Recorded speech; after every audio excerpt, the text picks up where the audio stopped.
So I'm here with Hayley Pace, Siobhan Richardson, Adrianna Prosser. We're going to talk about crowdfunding and theater. And I sort of come from a certain spot on this where I think that indie theater does generally a really bad job of crowdfunding.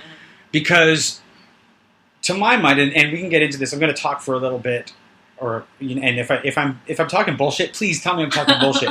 But generally, I think the kind of thing that I see on a lot of these things is basically treating it like it's a charity, where we see the kind of thing like our perks. We have this thing like, help us do this thing and donate to our cause. And for $10, we'll give you a social media shout out. For $40, we'll thank you on our website. For $75, we'll thank you in our program. For $100, we'll give you a letter of thanks signed by the cast. And for $125, we'll give you a ticket to the show. And usually the show really only costs like $20. If that. and so these are the kind of things that I see in a lot of crowdfunding campaigns for indie theater, and I think about the campaigns that I have funded, and there's two things: either I really love the people, and I fund a few of those, but of the crowdfunding campaigns that I have funded because I loved the campaign, it was always because I wanted the perk. The perk made me say, I gotta have that. And so there's a couple of things that I kind of see in terms of the way that we use crowdfunding when we use it in indie theater, is that number one, we look at it, like I said, as charity. And number two, our perks suck. Yeah. But I don't know what the answer is. And when we look at it as charity, I don't think that's what crowdfunding is. I think that crowdfunding is, I think they're investors rather than donators. I think that to my mind, I think that they're investors rather than people who are donating to your cause. So the difference being then for you, an investor, someone who gives to a crowdfund, is really looking to get something back. Yes. And it's not necessarily, I'm giving you this to support the show, but I'm giving you this because I directly get something out of it. Yeah. And it's not the same as the kind of investor where it's like, and maybe you'll get the cut of the house, of the profits. It's a different kind of investor. Yeah. But the people are investing their money to get something. And you see that in Exploding Kittens was like this crowdfunding campaign that I backed. And number one, I mean, it had the advantage of, it was the Oatmeal, the guy behind the Oatmeal, which is a big webcomic, right. Putting this game out. And he had a following, but the game looked so awesome that you were like, okay, so for $50 I get a copy of the game plus I'm in, But the problem with theater is that it's an experiential process. And so it's not a tangible thing. It's a moment. And so when you're crowdfunding, I feel like a lot of theater companies don't know how to make a perk outside of the show that they're making. Well, I have seen a lot of people give that one level, or the first level even, is tickets to the show. So it's essentially pre-selling the show. Sure. Yeah. And then on top of that, but yeah, it comes back to the same thing though, is that because it's an experience, for a lot of the campaigns you see, the next thing is some kind of social media shout out. But I've seen other campaigns where that's the first thing they suggest. The first level is a shout out. That is usually the shout out. But I kind of think that thanking people on social media and on the website and in the program, that's something you should be doing anyway. Yeah. That's like your base. So I guess the question is, when we're looking at crowdfunding, and there's a lot of questions here. So, and I don't want this to be like the Phil show of Phil talking, but I think that there's a real problem, and I don't know what the answer is. Otherwise, I wouldn't have to have this. I'd do a monologue for like 5 minutes and put that out there, and everybody would know what the answer to their crowdfunding woes was. But I don't know what the answer is. Well, I think at this level, like if you're starting independently, you can't expect people to care, really. I mean, the people who are going to be funding your projects are your friends, and they are your family, or like your ex-professors who believe in your work. Yeah. Like that's the reality of the situation, Mm-hmm. and that's the reason why I think a lot of perks like those are made. Yeah. Because it's not like really taking it seriously in that form, but it's also like at the beginning level when you're first starting, Yeah. like that is who is going to be Mhm. funding your projects. Yeah. And when you get to like a different level, you can start promising perks that are more expensive. Mm. Because also at an independent level, you can't necessarily like pay for things like a custom made t-shirt that Wow. is like, you know, a beautiful print Mhm. of, you know, the show's logo. And for that, you need to have good designers. You Yeah. need to have good people who Yeah. are behind these perks. Like these big companies who are making these perks have designers. They have teams of people who know how to market things. Yeah. So it's almost like people who are setting perks need to actually think about their circle of friends or their close network and go, what awesome perks can I create with my network? So Yeah. you're doing, so that means you're doing a lot of asking before you do the asking. You have to plan it. You have Yeah, to you plan do. your You list do. of people. You have to open an Excel document and say, who is absolutely going to donate to me? Who is likely to maybe say, maybe. And you're talking the money end, not the perks end. Yeah, Yeah. like, because, like, in my experiences, like, not even half the people got perks. They Mhm. donated because they knew me, because they knew my work, or because they were close friends of mine, Right. or they were family members. It had nothing to do with perks. Mhm. Even though my perks were, like, even, Your you know, perks are pretty good. they were pretty I mean, your all perks are right. pretty good. Yeah. Could we talk about the perks that you offered? One of them was because my show was called the Teeny Tiny Music Show, so it was inspired by guerrilla marching bands. So the whole stick of the show was that throughout the duration of it, it would start as a solo singer and a pianist, and throughout the duration, more musicians would come out by surprise. Mm-hmm. So it was a love story I was telling. So one of the perks were the band will record a love song for you. So you tell me your love story, I will write the lyrics, and then our music director will write the music, and then our band will record the song, and then you get like a custom That's a sort pretty of cool perk. Yeah. version Pretty of huge. your What love was story. what was the monetary level for that? That was 150, I think. Mm. And then 100, we did a cover of your favorite song. So that guy who did 150 gets a cover by the band, and he gets a Okay, love song. yeah. So that's not only creative for us, Yeah. but like we have to get together. We have to get the band together. Everyone's going back to school. We have to like reorder the recording equipment. Like it's gonna cost me money Yeah. to do the perk, but like it's awesome. And we got Yeah. 150 bucks out of the guy. Yeah. So it's like our show was funded. We paid the musicians. It worked out, but who's paying for it in the end? Me. Well, I guess Right? that's a good question about perks, because you want to make sure that you can afford the perk. So, do you set your perk at a level where you sort of research how many of, like, at what point is this affordable? Yeah. Like if you're offering a T-shirt, if the T-shirt costs you $20, you can't really offer the T-shirt at the $20 perk level. But then you can't just get, like, if somebody gives you $100, they can't just get a T-shirt, because then it's like, this cost you $20. Yeah, you have to do the other things that Yeah. follow. And it's like Yeah. it costs money. And I know Indiegogo offers shipping rates. Like Mhm. you can add on like the extra $4 Mhm. it takes to ship the item to the Okay. person. So that's why you get sometimes weird numbers when you're Right. raising money. Hmm. But even that alone doesn't cost like the production element, No. right? It's Yeah. like who wants to? That's why I think sometimes the artist has to eat shit. And just if you want to get money for your show, like sometimes you have to eat shit, and you know it costs money to make art, Mhm. just like it costs Yeah. money to make anything. I really do think that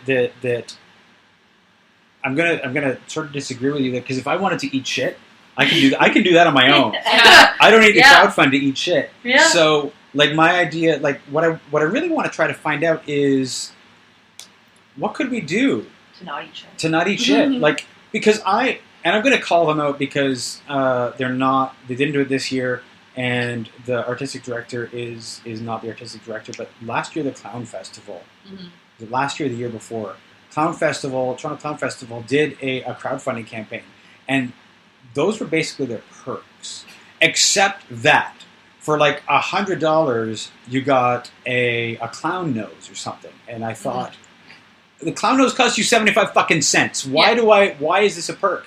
But they were like the poster child for the kind of crowdfunding that I hate. That enrages me because we wonder why these campaigns don't meet their goals. Like, they never came close to their goal. Yeah. And they were pinning a lot, I think, on their crowdfunding campaign. I think it all comes back to the approach to crowdfunding. Yeah. I think it comes what you were saying. Is this a charity or not? A lot of people seem to, and I know this from some of my own research and from some of the stuff I was actually doing as looking to start crowdfunding campaigns. A lot of people approach it like, oh, I put this up and then it goes out on the internet and people give me money, as opposed to that's got to be your day job for that amount of time. Like, I think people don't often realize what you were saying before, Hayley, about you've got to, who's going to give you money? You've got to open that list. Who are the 100 people you're going to contact and assume only 10% are actually going to give you money? And they talk about some of the research that I was doing for raising money for another project, talking about getting a certain percentage of your funding beforehand, because the successful campaigns have a ton of money promised already, so that by the time your campaign is up for like a day, you are... Or you're trending, you're like getting up there, You're already 20% funded. Because you've all... And I was talking with another producer who said they were doing a crowdfund and they wanted to make their numbers that they had on the website. So at the nth hour, they were doing all the phone calls, and he's like, I'd rather not do a crowdfund in future because I'm just going to make those phone calls and get the money. However, if you reverse that, if you do all of that asking beforehand so that on the day of, and depending on what kind of relationship you have with your funders, you either call them up the day before on the day of and say, hey, don't forget, today's the day, please make your payment this morning. Or you get their credit card number beforehand and you make their payment for them that morning so that you start really strong, because that's what's going to get you trending, that's what's going to get you more money, is what do you do to make it look like you're more successful. So it's not just a perks thing. Like, we seem to be focusing a lot on what the people get, but it's the process of coming, building. You need a good, if you're going to have a month-long campaign, you need a month-long ahead of time to plan it. And because and that's... show can't pop out of nowhere. No. Exactly. You have to, especially with social media nowadays, like, everything is in front of your eyes constantly. And people are like this constantly. And that's a great opportunity for me as an independent artist to put my images in front of your face. So you know, everyone on my Facebook knows I'm doing a show, because everything on my wall is about my show. So 6 months before I started a crowdfunding campaign, years that I didn't even know I was going to do this show. Because you're building your network. You're building your network. You're getting people excited. People are seeing your process. They love that. Well, that's what they say a lot about the perks of crowdfunding is depending on how you approach it, a lot of what people want is they want a personal engagement. That's why you pay $50 for a t-shirt, is because part of your perks beforehand are not just the shout out, but are the windows into, like, maybe you get to watch a live cast of a rehearsal. Maybe you are, or if you can't be actually in the hall, maybe there's some kind of thing that people don't know about what we do as artists in our own time that they get to be a part of. But it has to be something that's exciting enough and accessible to people who aren't just artists. A table read is maybe not the most exciting. People love things. They love stuff. They love stuff and things. And, you know, like, crowdfunding that I see that are successful are like candles that are wax cats and are metal skeletons underneath when you burn them. People buy that shit. And because they love stuff. So it's like, if you have to get into the mind of who is going to be funding you and think about what they would like. What do they want? Do they really want to see a rehearsal? They probably really don't give a fuck. They want something that's like, that it's given to them, right? Something that they would care about. So you have to think really hard about that. And by all that thinking, though, it goes back to all of the pre-plan. Like, I think the fact that a lot of people don't, when they think of crowdfunding and when they think of social media and whatnot, because this is where crowdfunding really lives, that these are all called campaigns. And that's what Indiegogo and Kickstarter call it. They're like, would you like to start a campaign? Yeah. Because it's like you're campaigning for president. You need to knock on doors. You need to say what you're going to give them. You need to be transparent. You need to be authentic. You need to do all of these things. And that's hard. And so I don't think a lot of people understand just exactly what they're getting into when they're actually crowdfunding, because it's actually really hard work. That actually, and that it goes back to when you first sign up for Twitter, when you first make your branded page on Facebook, when you first make your Instagram account, that it starts with, hi, we're here and this is what we do. Because that's when it starts. It doesn't start the day when you're like, oh, I'm going to make an account on Indiegogo. No, it has already begun, because you need to build the audience that's going to listen, because you can't just shout into the void, because too many people do that.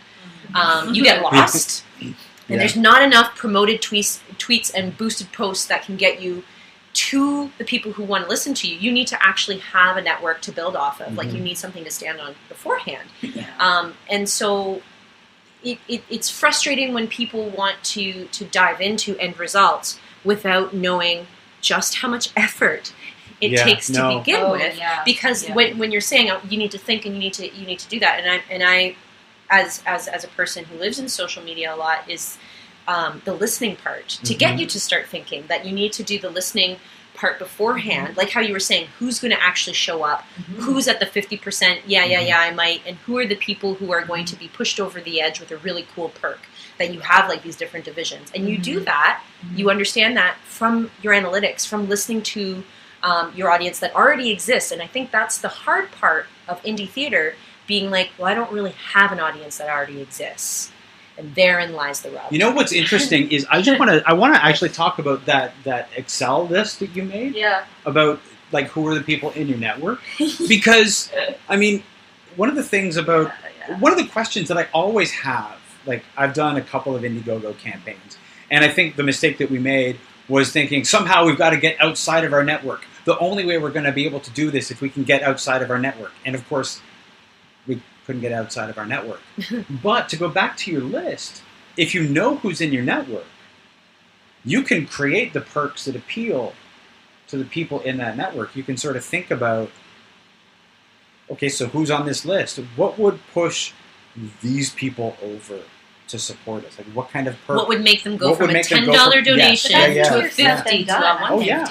I think that, the kind of people we know who give us money are very diverse, and they don't always fit in the same category. Like, for example, like my former professors are in a completely different category than like my mom. Yeah. You know what I mean? And but your mom is going to give you money. And same with the professor. Same with my professor. For nostalgic reasons. But if there are other people right? who are on your list who are not immediately going to give you money, like what would push those people over? Because people who are already going to give you money, they're going to give you money, and they're going to give you what they can. But there are those people who they might not, like, they might be interested, but they might not have given you money. What could you offer them to make them say, now I'm giving you money? And value is hard. Yeah, value is super hard. Very, very hard. A lot of people just love the free ticket thing.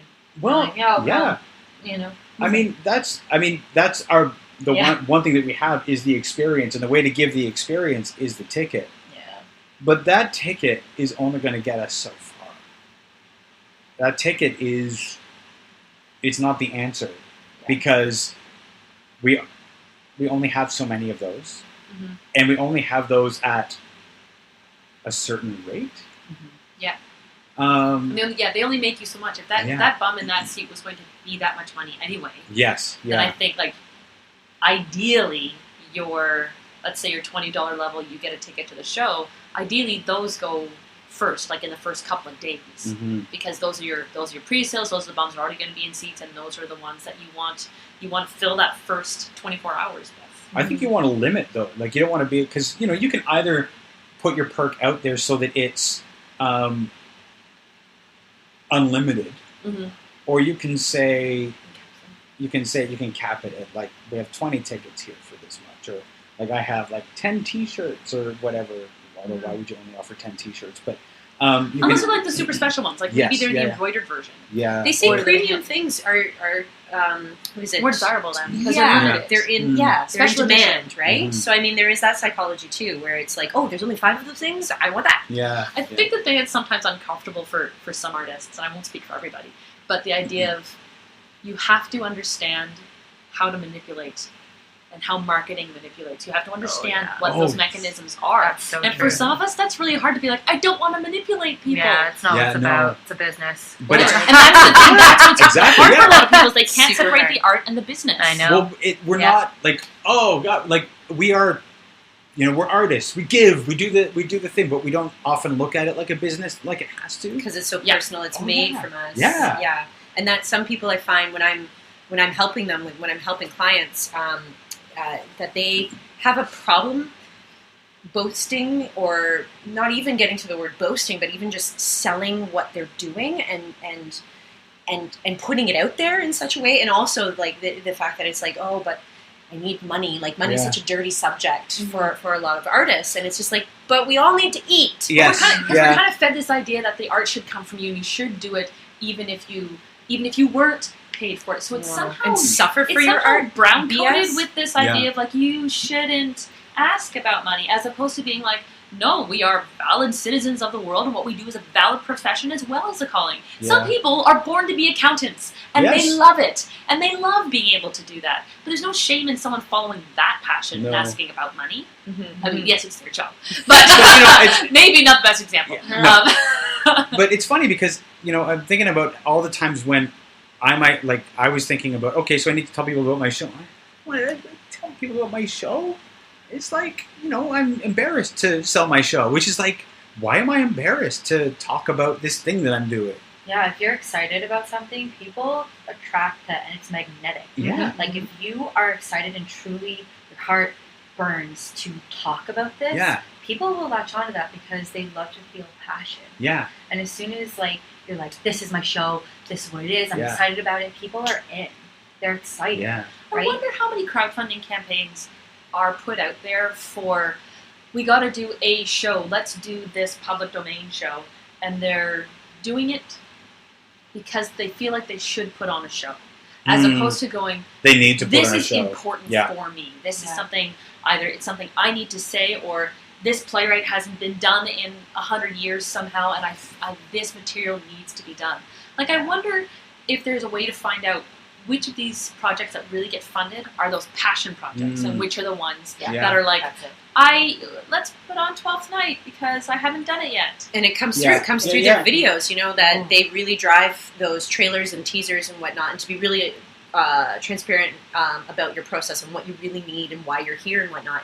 And those videos can make or break. I think a lot of people discount that video. They really do. I have seen so many crowdfunding campaigns for theater where either they didn't do a video or their video was, I need money for my show. And not like that because they're performers, but it's basically a guy talking to the camera when you could do so much more. Haley's video kicked some ass. Like it was. Link it in this I'm going to link it in this podcast. Our ass off on you it. did. And we spent a whole day shooting it, and we had guys cutting it and mixing sound, and we recorded a voiceover. We put the work into it, but I had to have a team of people who were willing to do that for free. Yeah. And that was the shittiest fucking thing I had to do.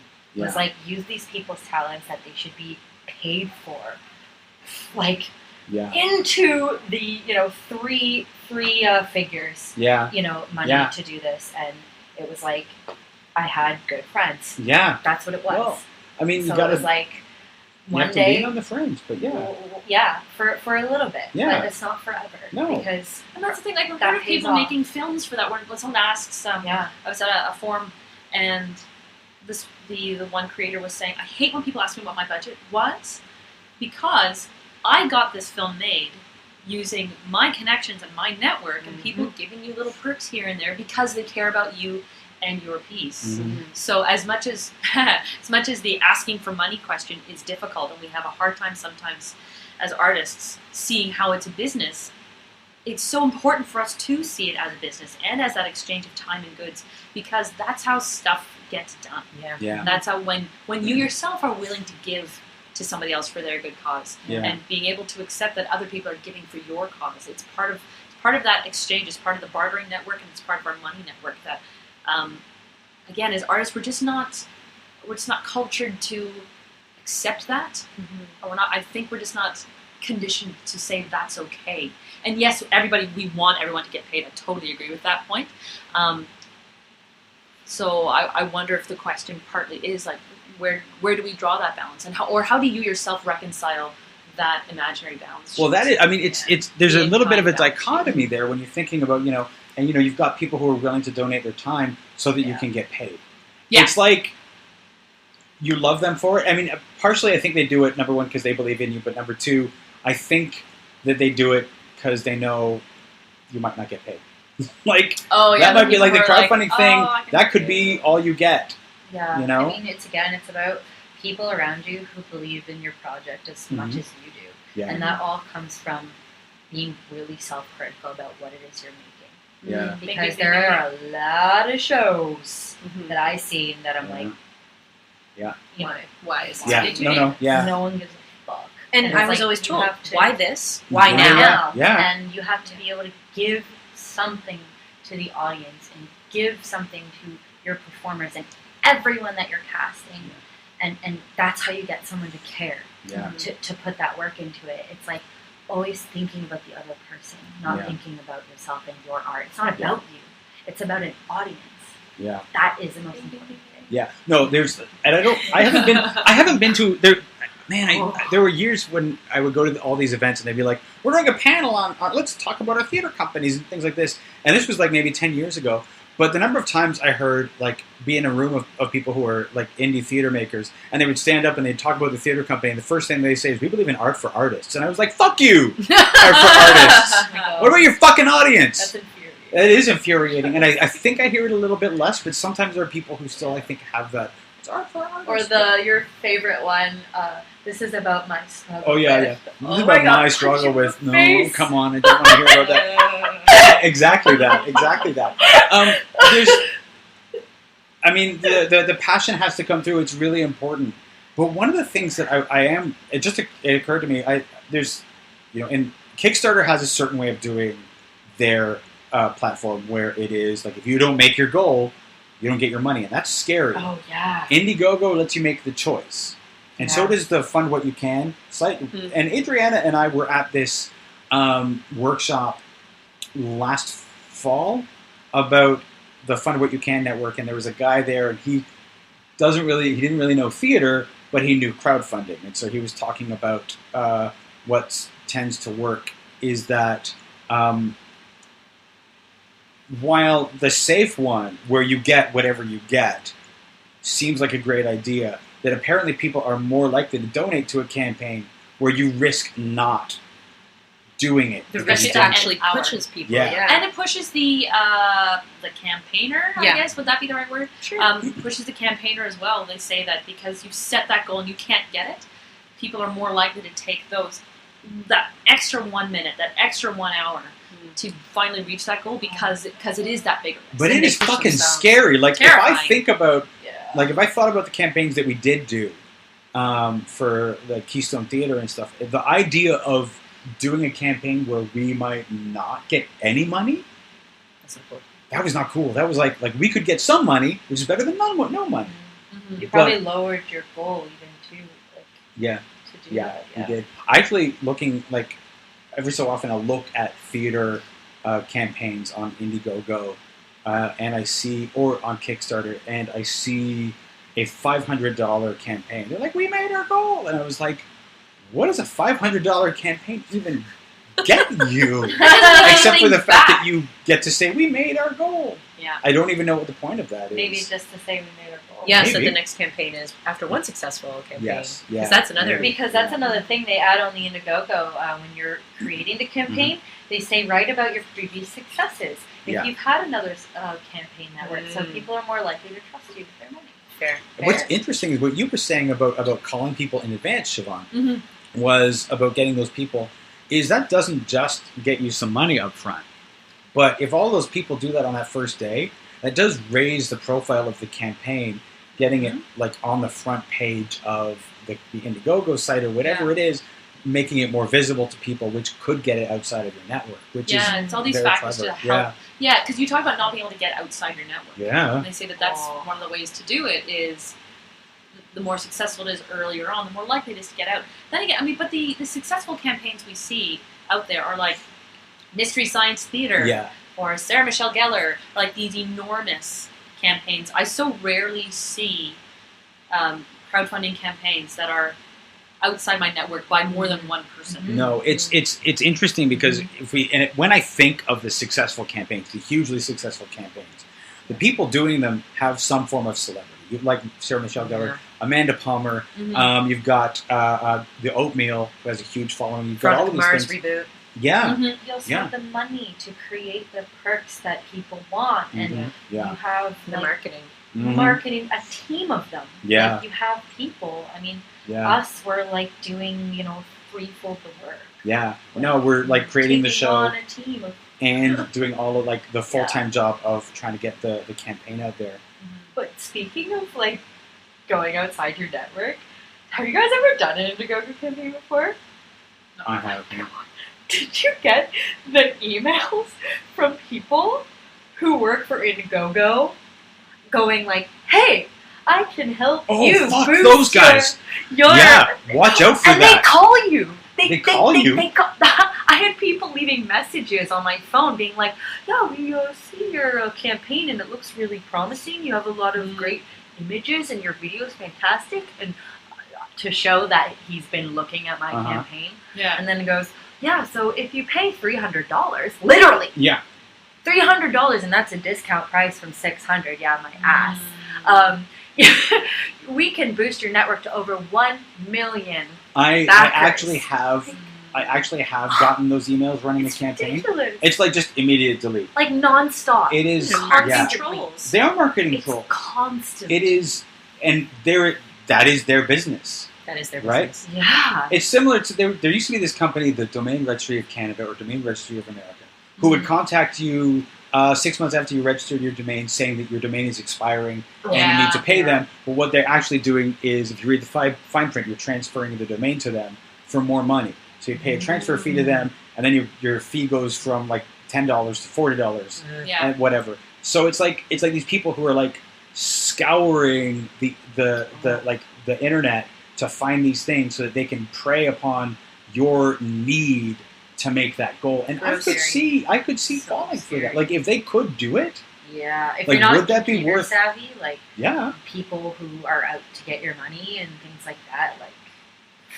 I mean, they set it up so nice too. Like when they send you the emails, it's all official. They have the Indiegogo, even the server is under. You're looking and the emails all nicely framed, and it's just perfect. wow. It's flawless. And I know enough people who are, I know more people who are like internet savvy, like they have that website, Twitter, that sort of stuff. But I know there are more who don't, and they might dip their toe into the crowdfunding thing and get that email and think that, oh man, this is like, great. this is great for $300.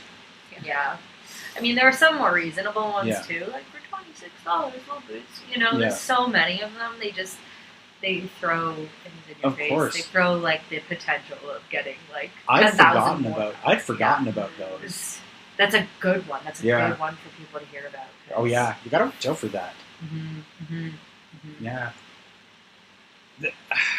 It's such a tough spot, because for indie theater makers, the question is, how do we afford to do this? Like, there's only so many fundraisers you can throw. Yeah. And, right? You can't do it another. Once you do it once, you can't really do it again. Like, if you do... At least for a year. Like, you no, I think you need You've got to make it, or you've got to make it stunning. Like the theater companies that throw fundraisers have somebody whose job it is to do that work, and people to whom to delegate all the nitty gritty tasks. And you see them coming up with ideas that are innovative for them, or for their brand, or for what they're doing. So those of us in the indie world, where we're making our own stuff, it's like, if you're going to do some kind of fundraiser, it's got to be something unique and interesting, or some kind of party, or some kind of thing that is that people are really going to find again that interesting value and experience the value. And even just how do you afford it? I mean, I like to think of it as, you know what, I am an artist, and some people are, work in IT, and those people have to start small too. Mm-hmm. They have to start doing contracts that only last 2 weeks, Mm-hmm. and they only get paid $15 an hour, and then they have to find a new job after that. It's like, if you think of the world as we're all the same, and we're all in the same boat, then you start to think less that I'm the victim. Yeah. And I am someone who can't afford my art. Like, you have to think like, okay, now what is my next step? I have a plan of attack. Yeah. Like, I tried crowdfunding.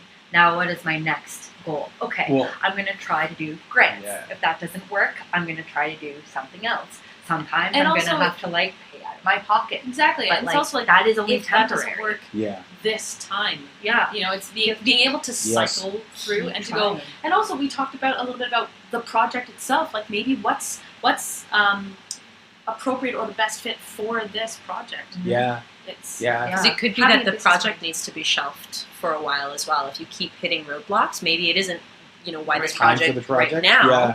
that it needs to be something that needs to be put away and not something Yeah. else. Because the other thing that I think people forget as well, there's that old adage about in a new business, because again, we're talking about indie theater as a business, that you're not going to be in the black for the first 5 years. That you need to expect that you will not make a profit for the first 5 years. That you'll actually be in deficit for the first 5 years. Yeah. So do projects that are not to the scale of Broadway musical Wicked in your first 5 years, but have like long-term goals of like, this is what I want. But for now, let's do some site-specific things. Let's build some clout. Let's do some two-hander shows.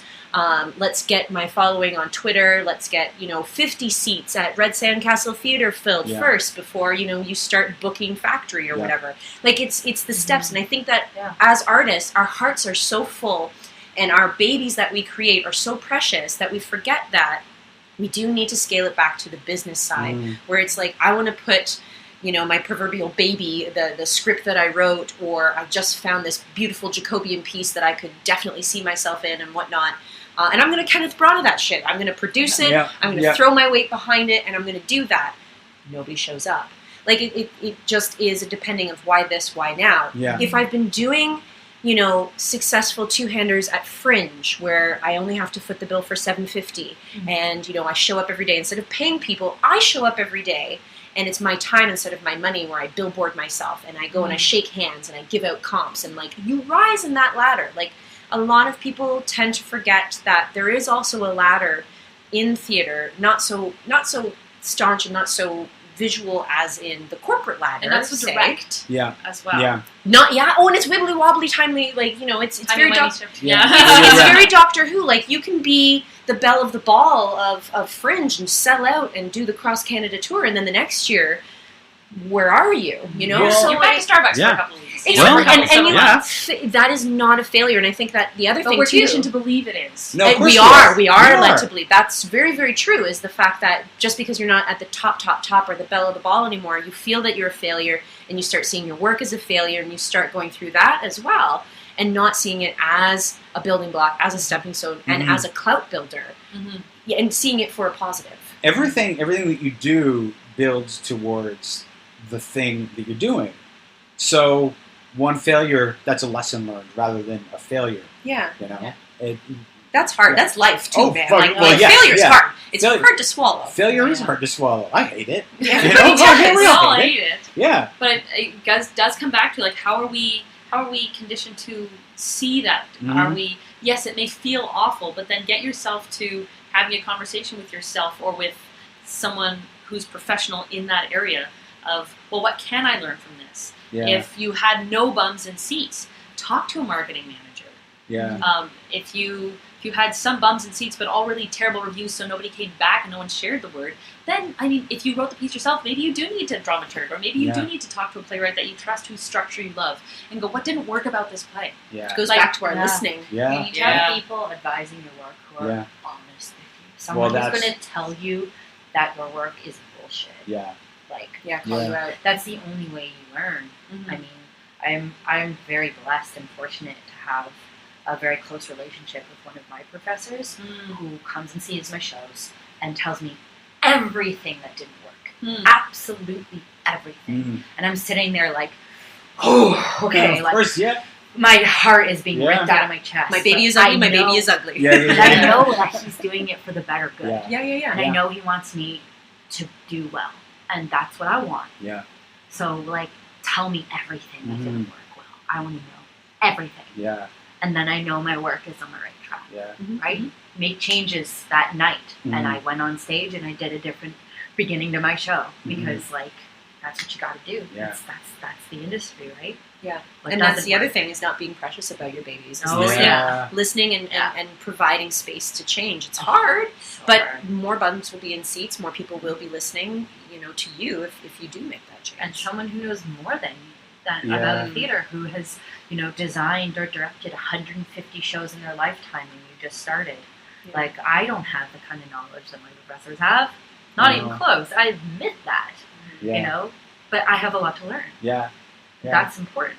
And it's putting your focus on what is the work as opposed to what is the work I have done. Yeah. What's the thing I have put out is not the same as what's the work itself. The work itself is the doing, is the listening to the audience and saying what resonates with them. What's the story I'm trying to tell and am I telling it? But again, kill your babies because we get attached to this idea the thing I've done is so perfect. I actually want to bring what you said back to the idea of crowdfunding.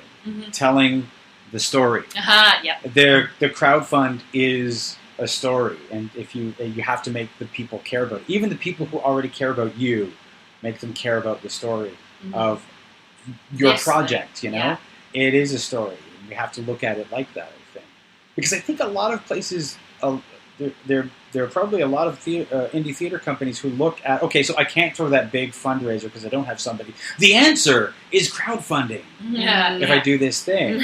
And it's not if you don't do it well or right, And especially with the video, you have to capture someone in the first 5 seconds. Oh, shit, yeah. You have to have your elevator pitch, like, down to 5 seconds. Yeah. Because people's attention spans these days are only, like, 30 seconds. I wanted to mention that earlier, this idea of, like, the elevator speech and all these little things that are really important for business and enticing people to like your product. I think sometimes when we get embarrassed about wanting to talk about our projects is because we have a history of going, I'm doing this most amazing thing, and all you can do is burst about it. Yeah. And for some people, it's too much. So again, it comes back. What's that manipulation? Like, how do I entice you to ask me more? How do I market myself? What's my elevator speech? What are the little things I can do to get you excited about the thing I'm doing? Because yes, I'm excited, but how do I temper that? As a person that can often say too much and go too far, this is like the thing I need to learn. But I guess for some people it's the other way. It's learning to be able to say enough in the right times and actually burst about it. Being concise. Yeah, I mean, this was like which the last... ironically took me 3 minutes. The last year of my program was learning how to condense what you want to say your show is in what it would take to get to the next floor in an elevator. It's like it's your the hardest thing. High school English. And same thing with like a mandate for a company. 50 words takes you days to write because you have to know what it is that you're making, and people have to get that. Like in one sentence. Like there's so many mandates I read where I'm like, that's garbage, or I understand exactly what that is. Like Soul Pepper, for example.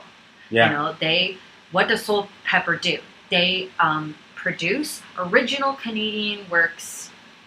I think, they do, right? I think, they produce. No, they're classic. They do classical theater. They do both, I think.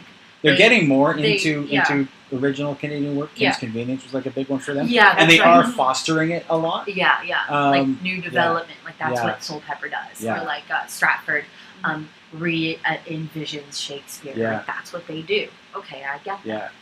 That's for a certain audience of people. So what do you do? What do you do? What do you do? Like, the interesting thing is that a really good experience for coming up with that elevator pitch is actually Fringe. Oh yeah. First off, my nightmare is what I have to do for Fringe is walk up and talk to total strangers. That's like makes me ill. But it's like you have to walk up to somebody, talk to them, quickly give them your pitch for the show, grab them quickly, and then you're done, and that like you have to learn how to be concise. And that's sort of like how you would do like your crowdfunding video. Grab them quick, get them quick, because they probably are not going to watch your whole video. But maybe if you can grab them early, they will, like, maybe fund your thing. So I guess that comes back to also knowing why now. Absolutely. Say it with excitement in 5 seconds. Yeah. I mean, we've said it a couple of times. Is that the why now, why this? Like that kind of passion, like knowing why you're doing it, and the passion for it comes across in your campaign. Yeah. Rather than I'm doing, I haven't done Midsummer Night's Dream before, so I'm doing it now. I'm getting too old for this role. Help me put it up before.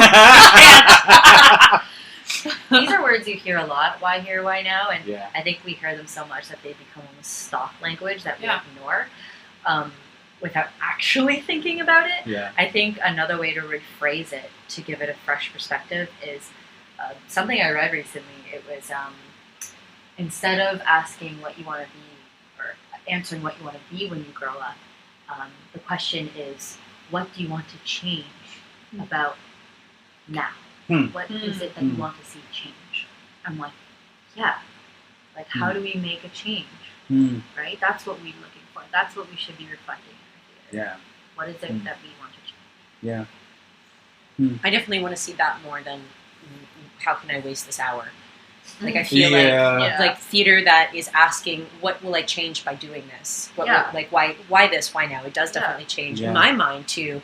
If I put this on, what will people see and how will it change their lives? How will it change, on that, like just how that bubble gets bigger, because that is more interesting to me as an artist. And I think also, going bigger rather, like that whole human condition of like, I would rather see that show than, the 700th showing of Romeo and Juliet and Ruffs in, classical thing. Like I don't need to see the same thing over and over again.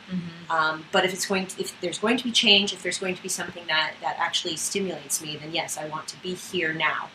So definitely, I agree with that for sure. And a lot of people do not ask that. No, they don't, because they want to. They want to do the cool show that has like cool bits, or like very self-serving. Yeah, there is actually a lot of, and we all know. I'm not calling anybody up, but we all know I always want to play that role, so I'm going to do it. Yeah. Or your example of I'm getting too old to play Juliet. Like how to do it now. So whatever that is. I mean, to each their own. Because I'm probably going to do that in another 5 years. For the last 5 years, I've always wanted to play Kathy. Of course. God forbid you people see it. It's like it is definitely it's something that again, as long as that can be the reason of why now, but. Do you really think that people are going to throw money behind that? That's not a answer. It is a realistic question. I really hope people understand that, sure, you can do theater the Kenneth Branagh way because you want to play Hamlet and you want to be the star and you want to direct it and you want to do all of the things. But people probably won't pay for it. No. So, just, like, own that ugly baby and you go, that. Girl. But, and know that and be, like, respectful of that. Because that's the other side of crowdfunding is the shaming that comes after it. Of, this didn't get made. How dare you? Yeah. I was really excited about this. And they might shame their audience. I've seen that as well. Have you seen that with the crowdfunding campaign? I have. The campaigners shames or the potential funders? No. The campaigners are just like, well, guys, we're going to have to call off. We didn't make it. Thanks. For nothing kind of deal. Like that coming across on their channels, being like, we really wanted to bring this to you, but fuck you guys. Hands in the air. Like, what are we supposed to do? We asked you and you didn't support us. I guess this isn't getting made. And I'm like, wait, what? All right. That's the same kind of guy that's the same kind of person that writes a rebuttal to their bad review. Oh, we all know that guy too. Specifically, I know that guy. Yeah. No, I know. Yeah. You can't do that. You can't do that. Please, but you can't. Everybody listening, please don't do that. There are two things that you don't do. Do not shame your audience. Do not rebut a review. And like, if you don't make your crowdfunding campaign, genuinely thank the people who backed it. Like, genuinely thank those people. Because they might do it again. Because they might do it again. Shaming your audience is totally not thinking about the long-term goals. No. Again, it comes back to, like, I want to make this project as opposed to, what is my raison d'être? Why am I here? Yeah. And that continues beyond this project. Yes, it sucks when you don't get to do the thing you want to do because you believe and you want that thing to happen. But you can't then go around and say, fuck you all for not funding me. Yeah. Because that means you definitely won't get things from those people. Because it follows you. That just means it's not just the project that dies. No. It goes with you as your cloud, Absolutely. right? In social media, you're going to lose followers for that, or you're going to get the kind of followers that are like, yeah, he just told everyone to fuck themselves. I want to back that guy. Like, you'll get a certain kind of they're actually not going to back you. You'll befriend the trolls. Those guys, those friendly trolls are not going to back you. There's no such thing as a friendly troll. No, because they're just trolling you. They're not actually going to back you. They're going to be like, yeah, do another one. So we're going to want you to say fuck you again. But it's like, no, they don't. But it's all about, like, you know, you have to think about what does this mean? If you don't make your goal, how do you deal with that? Learning and from how your do failure. You learn from it? Because if we just do the same thing over and over again, that is the definition of insanity. it is. Yeah. And yet, I can look at certain companies' crowdfunding campaigns and see the same thing every time. Same I've perks, actually heard same description, the same kind of video, same thing every time. I've heard from working with theater companies that they're like, well, you know, we're going to do it again, but we're going to not do it in the fall and the winter months because then everybody's thinking about Christmas, so they don't want to spend money on us. So we're gonna do it again, and we're gonna do it in like February or March. And I'm like, what? Yeah.